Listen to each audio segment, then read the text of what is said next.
আজকে 28শে জুন আর আমার জীবনের আরেকটা পৃষ্ঠায় আপনাদের সবাইকে স্বাগত জানাই। সকালবেলা থেকে অনবরত বৃষ্টি হয়েই যাচ্ছে, কমার তো কোনো নামই নেই। কিন্তু আমাদের কাশ্মীর যাওয়ার দিনটা ক্রমশই এগিয়ে আসছে, তাই আজকে গোছগাছ করব, একটু শুরু করব।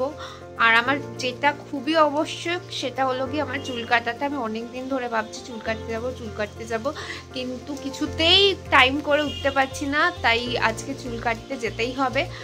আর তার সাথে আমাদের গাড়ি বুকিং করতে হবে। আর একটা যেটা হয়ে গেছে সেটা হলো ফ্লাইটের ওয়েব চেক ইন করে নিয়েছি, সেটা সব থেকে বড় কাজ ছিল, এটা হয়ে গেছে। আর শুভঙ্কর এখন কারখানা চলে গেছে, ও আসলে হোটেলটারও পেমেন্ট করে দেবো। এটা হলো আমাদের নতুন আপডেট কাশ্মীর যাওয়ার।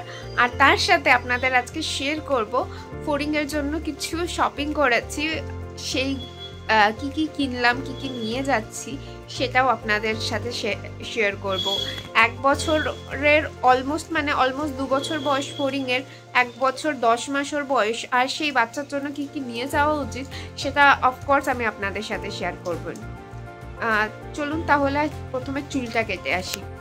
চলে এসেছি চুল কাটতে। আমাদের বাড়ির খুবই কাছে এই সালনটা, তো হেঁটে হেঁটেই আমি চলে আসি। আর এনাদের কাছে সার্ভিসটাও ভীষণ ভালো পাওয়া যায়। চলুন চুল কাটাটা শুরু করা যাক।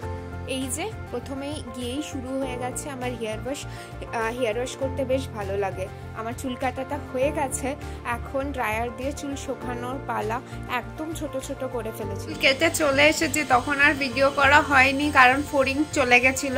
আমার বাড়ির কাছেরই একটা সালনে আমি যাই, তো আর দেখুন এতক্ষণে আস্তে আস্তে সেটিংসও খারাপ করে দিয়ে হয়ে গেছে। আর আমার চুলটা একদম ছোট করে দিয়েছি। যাই হোক, আমার ছোট চুল ভালো লাগে কারণ আমার চুলের লেন্থ কোনোদিনই খুব একটা বড় হয়নি। আমার খুব শখ যে আমার একটা খুব বড় বড় চুল হোক, কিন্তু আমার কোনোদিনই সেটা হয় না কারণ আমার চুলের লেন্থই ছোট। আমার মতো আর কার কার এরকম চুলের লেন্থ ছোট একটুখানি বলবেন তো। আর কার কার এরকম আফসোস আছে যে চুল কিছুতেই বড় হয় না। এবারে স্নান করে খেয়ে দিয়ে ফড়িংকে স্নান করিয়ে, আর এই যে পুটকেটা আছে পুটকেটাকে পরিষ্কার করে বসবো গোছাতে। আর আপনাদেরকেও দেখাবো কি কি গোছাচ্ছি। তার আগে বসে পড়েছি ফড়িংকে নিয়ে ওর হোমওয়ার্ক করাতে। এত ছোট বাচ্চা আর কি হোমওয়ার্ক থাকবে, তবু স্কুল থেকে পাঠিয়েছে, তাই আমি চেষ্টা করি স্কুলে যা যা পাঠায় সেগুলোকে কমপ্লিট করার। তাই ওকে এখানে বসে কালার করছিলাম, আর ও খুব ভালোবাসে কালার করতে। আর ও খালি চেষ্টা করবে ওটাকে নিয়ে স্ক্রিবলিং করানোর, বাট আমি ওকে জোর করে বসে বসে আলাদা কালার করাচ্ছি। এখন চয়েস করছিল ও কালার, ও বলছে মামা আমি বলটার আলাদা আলাদা কালার করবো। আমি বললাম ঠিক আছে, সেটাই ভালো। যাই হোক, হোমওয়ার্কটা হয়ে গেছে কারণ সোমবার থেকে তো স্কুল, আর কালকে আমার যাওয়ার আছে একটা জায়গায়। তো একটা জায়গা মানে আমার বান্ধবীর বার্থডে, সেখানে যাওয়ার রয়েছে, তো তাই আজকে হোমওয়ার্কটা ওর করিয়ে নিচ্ছি। ট্রলি নিয়ে লাগেজ গোছাতে প্রথমে গুছাচ্ছি ফড়িংয়ের জামা কাপড়। ওর জন্য কিনেছি কয়েকটা ড্রেস। প্রথমে আগে আমি ওগুলো দেখিয়ে দিই যে কি কি কিনেছি।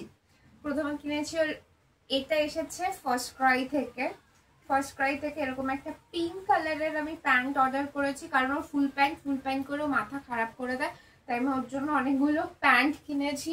এটা হলো গিয়ে একটা পিঙ্ক কালারের প্যান্ট, তার সাথে দড়ি বাঁধা আছে।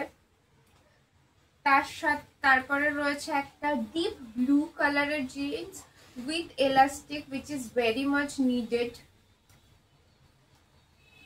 টাইট না করা গেলে এটা একটুখানি মুশকিল আছে, আমাকে ফিটিংস করতে হবে। তার সাথেও কিনেছি আর একটা জিন্স, এটাতেও ভিতরে টাইট করার অপশন নেই, এটাতেও আমার মনে হচ্ছে অসুবিধা হবে। একটা এরকম স্কাই ব্লু কালারের একটা জিন্স, ভীষণই কিউট দেখতে। আর কিনেছি এগুলো ওখানে গিয়ে পরবে, মানে কাশ্মীরে গিয়ে পরবে। আমি জানি না ওখানে গিয়ে আমাকে কাচতে পারবো কিনা, বাট আমাকে মনে হয় একটু কেচে পরাতে হবে, কারণ ওকে আমি না কেচে কোনো জামা কাপড়ই পরাইনি। আর এয়ারপোর্ট লুকের জন্য আমি ওর জন্য রেখেছি এই একটা ডাংরি কিনেছি, আর এর সাথে হোয়াইট পোলকা ডটের টপ। এবারে এটাও আমার দেখে মনে হচ্ছে বড় হবে, কিন্তু লেটস সি কি হয়।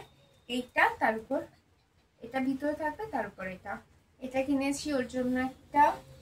এবারে ওর খুব কিউট টপ কিনেছি, এই যে ফুল স্লিভস এর এরকম একটা ব্লু কালারের টপ কিনেছি, এই যে এখানে এরকম ফ্রিল দেওয়া। তার সাথে কিনেছি এই যে একটা হাফ শোল্ডার। যদি শ্রীনগরে গরম থাকে তাহলে ও এটা পরে ঘুরতে পারবে, না থাকলে তখন দেখা যাবে। আছে ওর কাছে অনেক কিছুই, কিছু দেখাই যাবে। আর ফুল স্লিভস এরকম অনেকগুলো টপ, দুটো টপ নিয়েছি, এটা সেটে ছিল, একটা ইয়েলো কালার আর একটা পিঙ্ক কালারের। আর তার সাথে ভিতরে একটা তো থার্মাল লাগে, তো আমি এরকম থার্মাল কিনে নিয়েছি, একদম প্লেন থার্মাল কিনে নিয়েছি, যেটা জিন্সের উপরে পরলেও ভালো লাগবে। এটা হলো গিয়ে শার্টটা, আর এইটা হলো গিয়ে প্যান্টটা। বড়ই কিনেছি যাতে এই উইন্টারেও পরে নিতে পারে, তাই একটু এক সাইজ বড় কিনেছি। তাছাড়াও যেগুলো নিচ্ছি সেটা হলো এই একটা জ্যাকেট, এটা একটা ভীষণ বড়, এটা খুব কিউট একটা জ্যাকেট। এই একটা জ্যাকেট নিয়েছি, এটাও পরবে, এটা পার্পল কালারের। তার উপর তার সাথে নিয়েছি এই আর একটা পিঙ্ক কালারের সোয়েটশার্ট মতন। তার সাথে নিয়েছি একটা বেশ মোটা সোটা, এটা কোনোদিন পরেনি, এই একটা কিউট হচ্ছে গিয়ে সোয়েটশার্ট, উলেন সোয়েটশার্ট বলে চলে, বাট ভীষণ কিউট দেখতে, জিন্সের উপর ভালোভাবে পরতে পারবে। আর তার সাথে যেগুলো নিয়েছি যেরকম এই একটা ছোট্ট হচ্ছে গিয়ে সেট, কট সেট মতন পিঙ্ক কালারের, এটা উপরে এটা নিচে। তারপরে নিয়েছি একটা এরকম ব্লু কালারের প্যান্ট আর ব্লু কালারের এরকম জ্যাকেট কাইন্ড অফ, এটা মিসম্যাচ করেও পরা যাবে। এগুলো আর কি সব, এই সব কটা জিনিস তো নিচ্ছি। তার সাথে যেটা নিচ্ছি সেটা হলো গিয়ে ঘরে পরার জন্য, কারণ ওখানে তো ঘরেও বেশ গরম থাকবে, তো এরকম ওর নাইট স্যুট নিয়েছি একটা, এটা একটা হোয়াইট কালারের, অনেকদিন আগে কিনেছিলাম আমি, রেখে দিয়েছি। আর একটা তো আপনারা দেখেইছেন পরতে, আর একটা কিনেছি কিন্তু মানে ওইটা কোথায় রেখেছি খুঁজে পাচ্ছি না। আর একটা যেটা জিনিস সেটা হলো আমার সত্যি সত্যি আপনাদের থেকে একটা হেল্প লাগবে। আপনারা নিশ্চয়ই আপনাদের যে 1.10 এর খুদে সদস্যটা রয়েছে তাদেরকে নিয়ে ঘুরতে গেছেন, তাদেরকে ঘুরতে নিয়ে গেলে কি খাবার দিয়েছেন, কি খাবার নিয়েছেন, নাকি ওরা ওখানে গিয়ে অ্যাডজাস্ট করে নিয়েছে। আর এটা তো ফরিং এর ফার্স্ট টাইম, ফরিং ফ্লাইটে উঠবে, কি কি প্রিকশন দরকার সেটা একটু